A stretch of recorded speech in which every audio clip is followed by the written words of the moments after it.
ulfina nyaate amma yaaltu gaafa yaalte atiyyuu garaa jabaatti dhiiga lolaaftee na baattee nan nuffine kanamaa. Nagan nagarra caaluu naganni waaqayyoo waaqaa jiraataa bakkaaf kallattii iddoo isin jirtan hunduma keessatti daddabalee isiniidhaaf abayyatu hordoftoota Qiddisti YouTube jedhu jalatti kan argamtan hunduma keessaniidhaaf nagaan isiniif haa ta'u. Akkam jirtu nagaa keessaniidhaayi. Inni madda nagaa keenyaa burqaa nagaa keenyaa ta'e Yesuus Kiristoos galataa ulfinaan ajajamu isiniin jecha gaa obboloota koo kallattilee garaa keessa jirtan nagaan mana keessanii irraa jireenya keessan irraa hin dhabamin isiniin jecha lammiiwwan koo bakka jirtan jiraadhaatii iddoo jirtan jiraadhaatii waan qabdan irraa lammii keenya beelahanii eebotanii goganii qaamni isaanii xoolagee jiru kana agargaaru sinin jechuun ijaaladha. Boruu keenya nutis waan beennu qabnu waan nurra ga'u waan taan waan beennu tokkoyyuu hin qabnu. Kanaafiyyuu gargaaruun dhaamsa kooti. Ila macaafa qulqulluu keessaa akkana jedha, warri dadhabaaf yaadan haa gammadan, ani guyyaa aminaaf rakkinaa isaan nan oolchaadha. Obboleessa koo ooluudhaaf darbuudhaaf tarkaanfachuudhaaf ulfina arguudhaaf kan si barbaachisu rakkataa imimmaan buusee boo gargaaruu bira dhaabbachuu jajjabeessuu siif anaaf nu'iif addunyaa kanaaf haa ta'u.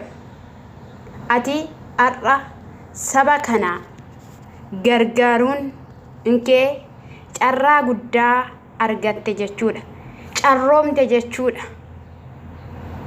Kanaafiyyuu gargaaruun waanuma qabnurraa isaan bukkee dhaabbannuun bishaan ayilaandii tokkollee aabinnuufin dhaamsa kooti.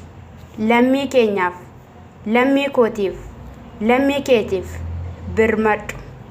Osoo ati waan tokko waan gaarii gochuudhaaf jirtuu waaqayyoos isaaniif waan gaarii godha. Bokkaanis laficha irratti irrooba, araarri waaqayyoos isaan argata. Kanaafiyyuu lammii keenya agargaarru, lammii keenya bukkee haa dhaabbannu. Akkasuma obboleessa koo kana waaqayyo gooftaan si haa eebbisu. Barri jireenya keetii haa eebbifamu. Faarfachuus miti, tajaajiluus miti, lallabuus miti. Kan iddoo gaarii fi Tsiyoon ishii bareedditti biraan nama ga'u hojii akkanaa hojjechuudha. Baay'een illee galammaxee tuffatee bira darba. Goonni akka keetii Itoophiyaadhaaf dabalamee haa kennamu.